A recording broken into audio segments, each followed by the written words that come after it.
Hi and welcome back. Today I'm going to be painting a very simple sunrise beach scene or seascape, just using three primary colours. I'm going to be using Prussian blue, raw sienna and rose madder. My paper is Saunders Waterford 100% cotton paper. It's cold pressed and it's taped to my board, and my board's at an angle of about 45 to 60 degrees tilt, so that gravity will play a part in helping the paint to run down the page and diffuse softly and gently using the wet in wet technique. Now I've wet my page down about 2/3 of the way, so that I've wet the whole sky area, and then I have lightly painted in using my large Chinese bamboo haki brush, a very cheap brush that I bought from eBay. I've used that to put raw sienna across the sky, and now rose madder. And you can see that because the page is wet, the paint is diffusing out beautifully and already starting to soften back and kind of mix on the page a little bit. Now I'm introducing my Prussian blue, and if I'm careful and don't scrub it too much, I can keep the blue and the yellow separate so that I don't get a green forming. I can use the pink as a little bit of a buffer between those colours too. And I'm putting the blue in with a small Pro Art haki brush, just to save me the time of thoroughly washing out my large haki brush and then squeezing all the water out of it so that I can paint with it without it flooding my page with too much water. And now this is a clean, the haki brush is clean and damp, and I'm just working on a little bit of very soft and gentle blending, just to try and sort of redistribute the paint a little bit over the page. Now that's my 3/4 inch flat brush, and I'm afraid it wasn't quite clean, so I got a sort of brown mark there when I was trying to lift out some clouds, which is a little bit frustrating, but I've cleaned my brush now and I've hopefully been able to lift out that brown mark. And now I'm just going to feather the brush through the paint that's on the page, lifting out in places and then wiping the paint off on a tissue, and then feathering paint across the sky just to try and give that kind of nice, really streaky look that sunsets and sunrises sometimes get.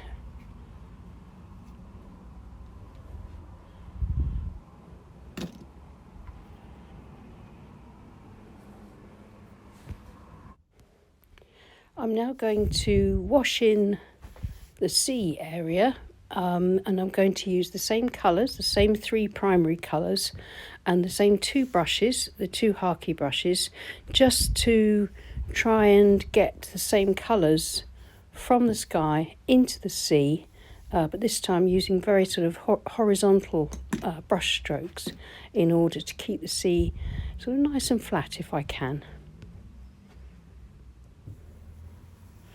Just going to try and straighten off or keep my horizon reasonably straight. I can straighten that up properly a bit later. I want to try and keep things nice and soft, so I'm just sort of gently feathering through with the tips of the brush, again sort of blending but trying to keep some sort of differentiation of the colour there as well.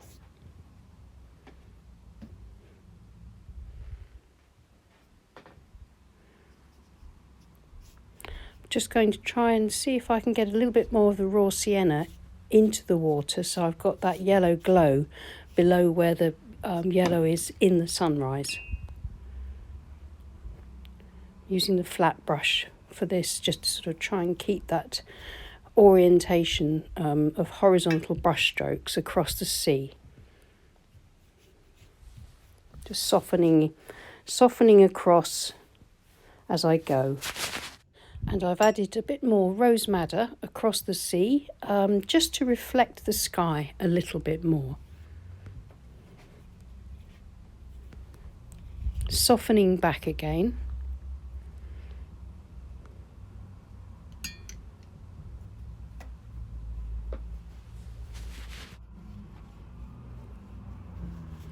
Now today I'm going to try using a piece of tissue or kitchen towel just to begin to establish some breaking waves just across the foreground, just in front of the sort of a beach area. So I'm just dabbing the paint out and lifting it across in sort of foam patterns. It looks a bit harsh at the moment, but I can work on that a bit more. And as the paint around those wave crests is still wet, then it'll soften and diffuse back a bit more too.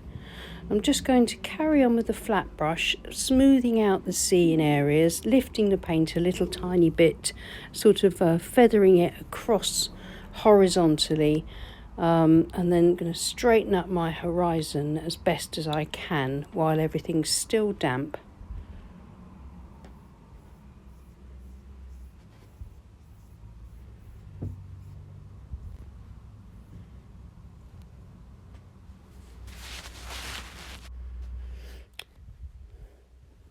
It'll soon be time to leave it to completely dry, so I'm just spending the last few seconds still sort of softening this wash back, blending in places, lifting, etc. Just trying to get it to look how I want it to look for this underpainting of the sea.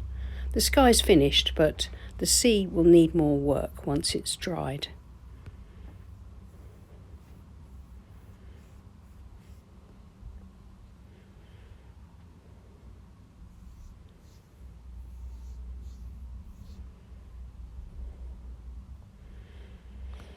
And I think that will do. I'm just going to leave it to completely dry now and then come back and finish it. Now it's completely dry. The challenge is going to be just using the three primary colours, Prussian blue, raw sienna and rose madder, to get all the range of tones that I need in the sea to bring out the waves and to just get a little bit more detail and a bit more interest in the water. And I want to put a headland across on the horizon on one of the sides, on the right side. So I'm just pulling in some Prussian blue, washing it just across the left side here, to try and sort of reflect where the blue is in the sky. I'm just going to pull it across there and I'll soften it in with some of the other colours. Also to try and sort of build up the transparent watercolour to deepen and darken some of the tones in places. And I've created quite an interesting sort of greenish bluish colour right behind the wave crest, slightly darker, so it's already starting to make the wave crests look whiter in that area. And now I'm pulling some Prussian blue underneath the wave crest as well and pulling it across in a bit of a wash, bringing it up slightly paler, using the horizontal brush strokes up towards the beach.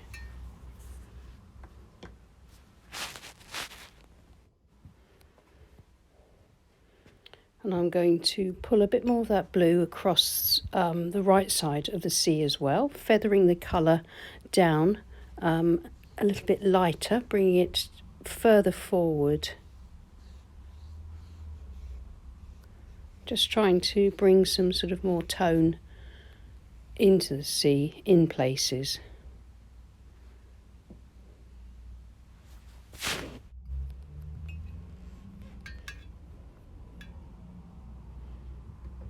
I'm now mixing up a drier mix or slightly thicker mix of the rose madder, and using the tips of the flat brush I'm just going to run it into that Prussian blue and raw sienna mix there, just to bring in some darker tones, some shadows, but keeping the lines very horizontal.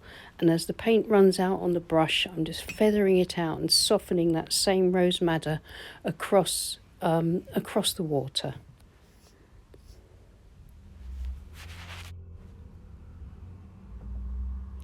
I'm still trying to keep the horizon straight whilst getting some more colour in there, but as I'm leaning around the tripod, sometimes my brush strokes can go a little bit awry, but I can just, while the paint's still damp, across where that line, I can just straighten things out with a careful brush stroke, keeping it nice and horizontal. There's going to be a headland there, so I'm not too worried about the horizon at the moment. There's still a bit more to do to that once the paint's completely dry again.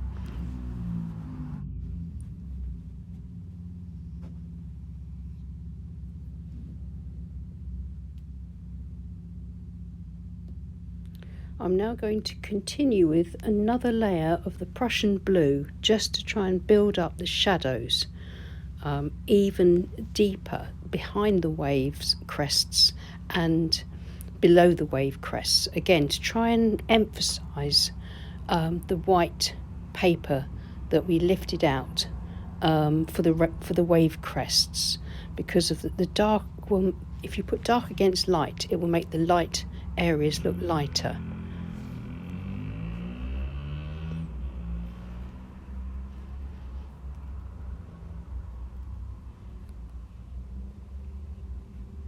Just sort of feeling my way, softening back here with the squirrel mop brush, which I find very useful when it's just damp, to pull underneath some of the paint brush strokes just to soften out a bit. And now back to the flat brush again, just for some more horizontal strokes, slight amount of feathering across the sea area. Using the brush damp like this, I can just make tiny adjustments as long as I keep the horizontal orientation of the brush as I move it across the water, sometimes using the tip, sometimes using the whole brush to wash larger amounts of paint across the painting, like there across the bottom.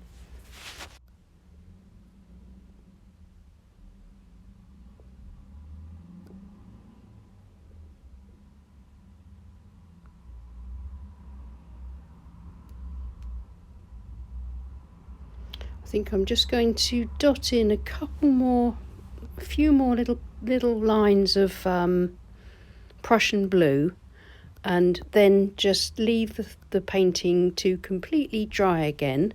And then I'm going to come back with some darks that I'm going to make with a mixture of all three primaries together to create a beautiful sort of deep neutral grey, hopefully.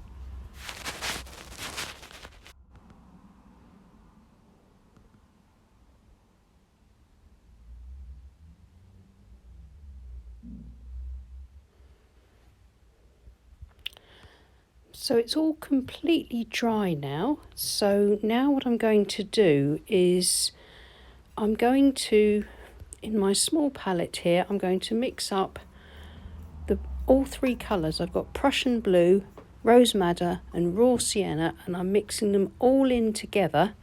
And what should happen is that the three colours together should produce various shades of grey. They should neutralise each other out. So I mix them until I get that kind of grey that I want.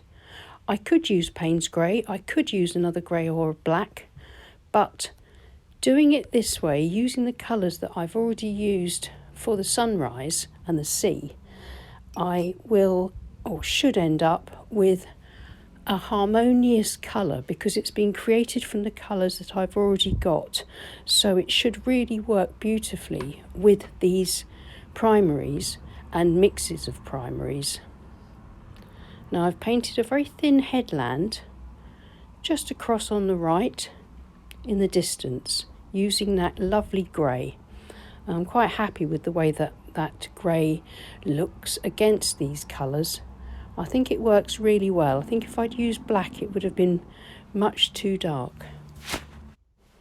This is my small Chinese calligraphy brush, and using the same dark colour I'm dotting it and dashing it sort of carefully but in small brush strokes underneath the wave crests, and you can see how that lovely deep grey neutral colour is really bringing out the wave crests and adding the shadow that I needed underneath the waves. Trying to keep the waves looking sort of uneven and kind of random as they break across the beach. And now back to the flat brush, using the neutral grey just to bring some horizontal sort of reflections, ripple marks, waves, just bits of something and nothing across the foreground, just to add interest and life, and again to emphasise that gently breaking wave that's just coming into shore.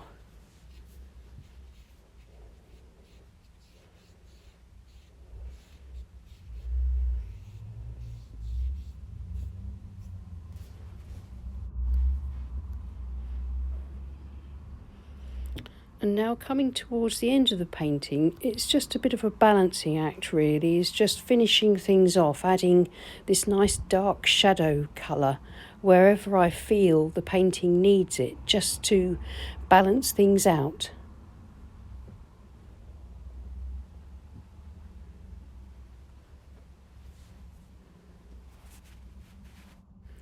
I've heard it said before that tone and contrast is more important than colour, and I tend to agree with them. I think you can sort of play around with colours as much as you like and in all kinds of very strange ways, but if you don't have the lights and the darks, then the painting can end up looking a bit bland. Now this is my small rigger brush, and I'm just going to paint in a few birds just to add some life to the painting. I think that they're going to look really nice, just a few of them across the sunrise.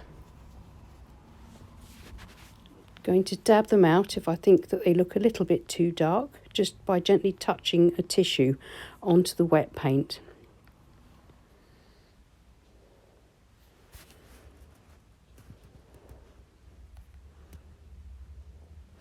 Just going to have a few. I think we'll just have 3 larger birds here coming to shore, and then maybe another 3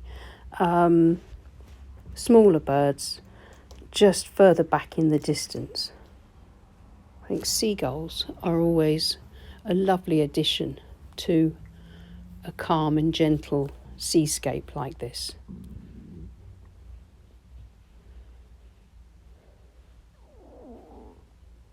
Again, using the neutral grey that I've mixed from the 3 primary colours.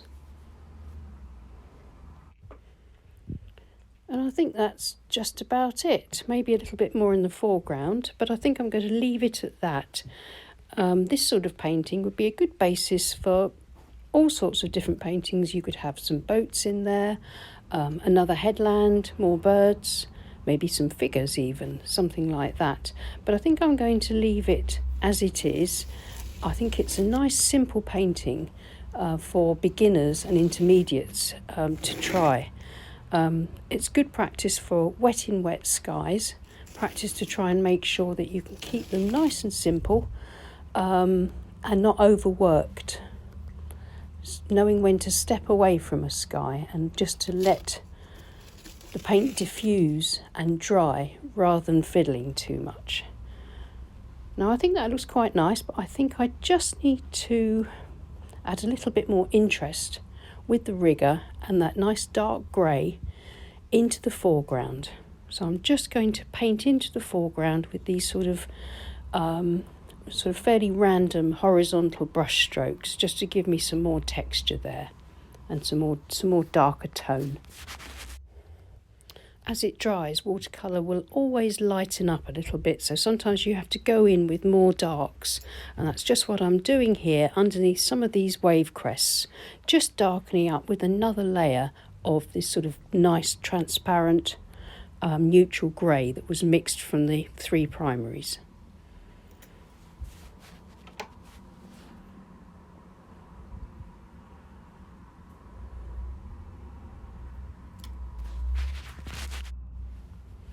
And I think that's better. I think the contrasts are better underneath the wave crests. So I'm going to call that one finished now. So let's zoom in a little bit closer, and you can see how the soft sky has diffused with the flat brush used just to feather out some of the paint very, very delicately. and how we lifted out the wave crest with the tissue, but we've softened around them and also used the 3 primaries to create that nice dark grey that's been layered up in various parts of the painting to add the contrast.